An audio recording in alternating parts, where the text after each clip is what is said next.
Hi friends, అదిరిపోయే mutton keema curry చేసేద్దాం వచ్చేయండి.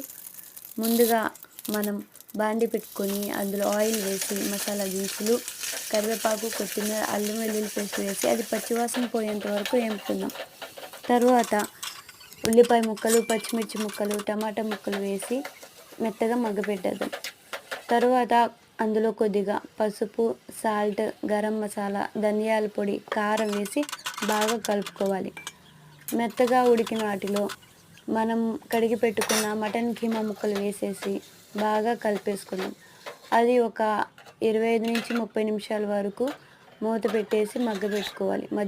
మధ్యలో కలుపుకుంటూ ఉండాలి. తర్వాత మూత తీసిన తర్వాత ఆయిల్ పైకి తేలుతూ ఉన్నప్పుడు కొత్తిమీర వేసేసి ఇంకా స్టవ్ ఆఫ్ చేసేసుకుంటే ఎంతో రుచికరమైన మటన్ కీమా కర్రీ రెడీ. ఇంకెందుకు ఆలస్యం, వచ్చేయండి. Please subscribe.